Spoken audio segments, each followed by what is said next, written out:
আসসালামু আলাইকুম রহমতুল্লাহ।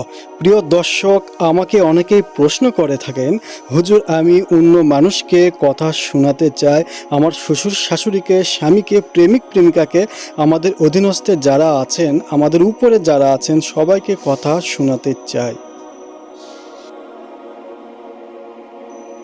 আমি সবাইকে আমার কথা শোনাতে চাই, আমার কথা মানাতে চাই, আমার বাধ্য করতে চাই। হুজুর এই বিষয়ে কি কোনো আমল আছে? আমাকে অনেকে প্রশ্ন করেছেন।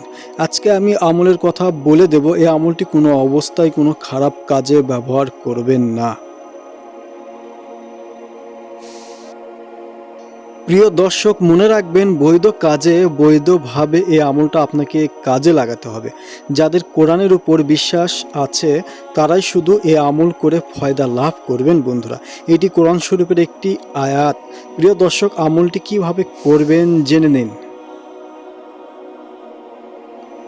আপনি সর্বপ্রথম পাক পবিত্র হয়ে অজু করে নেবেন। তারপর চোখ বন্ধ করে ৩ বার দরুদ শরীফ পাঠ করবেন। সাল্লাল্লাহু তাআলা আলাইহি ওয়াসাল্লাম, এই দরুদ শরীফ পাঠ করবেন।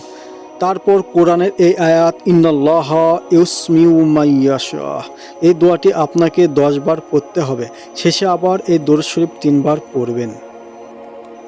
চোখ বন্ধ থাকা অবস্থায় এই আমলটি করবেন। যাকে আপনি বাধ্য করতে চান, যাকে আপনার কথা শোনাতে চান, মানাতে চান, তাকে মনে মনে কল্পনা করবেন। ইনশাআল্লাহ আল্লাহ তাআলার এই কোরআনের আমলের উসিলায় ওই মানুষটি আপনার কথা শুনতে বাধ্য হবেই। প্রিয় দর্শক, ছেলে মেয়ে উভয়েই এই আমলটি করবেন। অত্যন্ত ভদ্রতার সাথে, নম্রতার সাথে আমলটি করতে হবে বন্ধুরা। এটি কোরআনের একটি আয়াত, তাই অবহেলা করবেন না। অবশ্যই ভিডিওটি শেয়ার করে অন্যকে দেখার সুযোগ করে দিন, যাতে করে সবার উপকার হয়। অবশ্যই একটি লাইক করে দেবেন ভিডিওতে। খোদা হাফেজ, আর চ্যানেলের সঙ্গেই থাকুন।